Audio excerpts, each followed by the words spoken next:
আজকের গল্প বসন্ত বিদায়।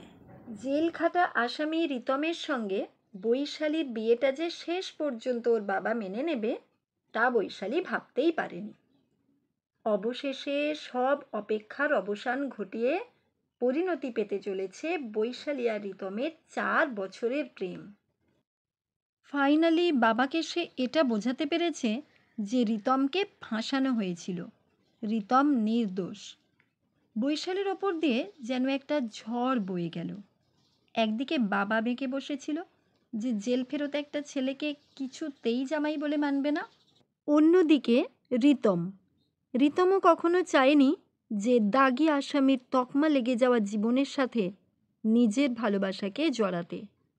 রিতমের মনে হয়েছিল যে বৈশালী যদি কখনো তাকে সন্দেহ করে, কখনো যদি বৈশালীর মনে হয় যে রিতম অপরাধী, যাক, এত সব জল্পনা কল্পনা অবশেষে বিয়ের পিঁড়িতে গিয়ে মিশেছে। জেলে থাকা 2 বছর সম্পর্কের দোলাচলে কাটিয়ে আজ রিতম ও বৈশালীর বিয়ের দিন ধার্য হয়েছে। বাড়ি ভর্তি লোকজন, টুনি লাইট আর ফুলের সাজে সেজে উঠেছে সারা বাড়ি। বেনারসি আর গয়নার ভারে বৈশালীর মুখে ফুটে উঠেছে এক মায়াবী লাজুক আভা।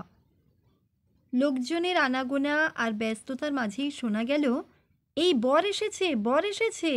বৈশালীও দৌড়ে গেল নিজের বর দেখতে।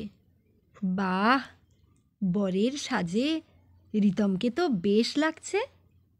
আবার নতুন করে প্রেম করতে ইচ্ছে করছে ওর সাথে। বৈশালী হাঁ করে তাকিয়ে আছে রিতমের দিকে।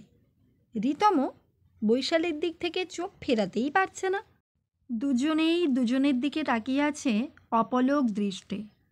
দরজার ওপাশ থেকে রিতমের এক বন্ধু বলে উঠল, আরে তোরা কি আর ছাদনাতলায় পৌঁছবি না? শুভদৃষ্টিটা কি এখানেই সেরে ফেলবি? কারো কথা যেন ওদের কানেই ঢুকছে না। বৈশালী, এই বৈশালী। বৈশালী ভালো করে চোখ মেলে তাকিয়ে দেখল রিতম তো নয়, ওর দিকে তাকিয়ে আছে রিতমের বাবা। রিতমের বাবা বলছে, রাত যে শেষ হতে চলল মা, এবার তো ওকে নিয়ে যেতে হবে। কাঁদতে কাঁদতে কখন যে চোখ দুটো লেগে গিয়েছিল।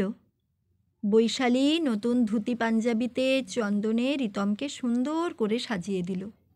এই তো ঠিক যেন স্বপ্নের রিতমের মতো লাগছে।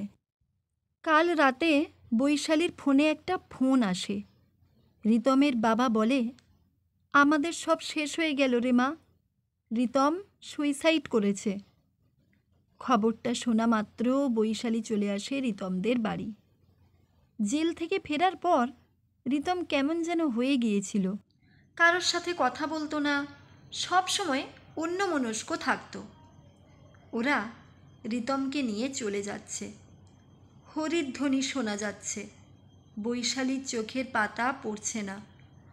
ঠিক স্বপ্নে যেভাবে ও রিতমকে দেখছিল, সেই অশ্রুসিক্ত নিষ্পলক চোখ দুটো শুধু একটাই কথা বলছে বারবার, যাকে এতটা ভালোবাসলে তাকে একটু ভরসা করতে পারলে না?